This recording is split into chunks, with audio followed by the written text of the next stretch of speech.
હળવદના કોયબા ગામની સીમમાં કેમિકલયુક્ત ગંદી પાણી છોડવા મામલે ફેક્ટરીના 3 ભાગીદારો સામે ફરિયાદ નોંધાઈ છે.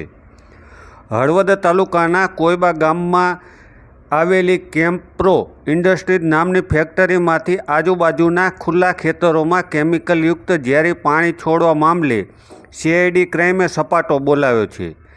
માનવ જિંદગી અને પર્યાવરણને નુકસાન પહોંચાડવા બદલ ફેક્ટરીના 3 ભાગીદારો સામે અલગ અલગ કલમો હેઠળ ગુનો દાખલ કરવામાં આવ્યો છે.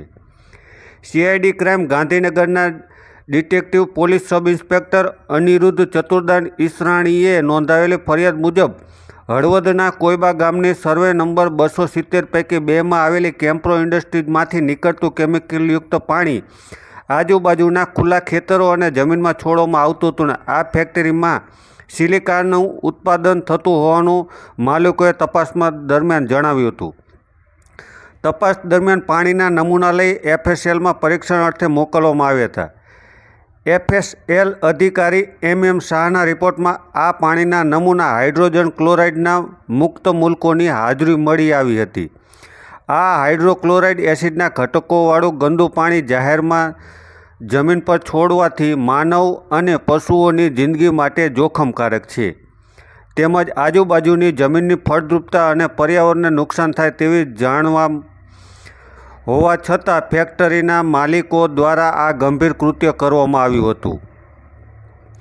આ ગંભીર બેદરકારી અને ગુનાહિત કૃત્ય બદલ 3 આરોપીઓ વિરુદ્ધ CID crime Rajkot zone police station ખાતે ફરિયાદ નોંધવામાં આવી છે. જેમાં અલ્પેશભાઈ અંબારામભાઈ વસિયાણી રહે લુણસર મોરબી, સંજય અમરસિંહભાઈ પટેલ રહે અજીતગઢ તાલુકો હળવદ જિલ્લો મોરબી અને વિજય જસમતભાઈ પટેલ રહે જૂના દેવળિયા તાલુકો હળવદ જિલ્લો મોરબીનો સમાવેશ થાય છે. સમગ્ર મામલે 6/3/2026ના રોજ સત્તાવાર રીતે ફરિયાદ દાખલ કરવામાં આવી છે અને પોલીસ દ્વારા વધુ તપાસ ચલાવવામાં આવી રહી છે.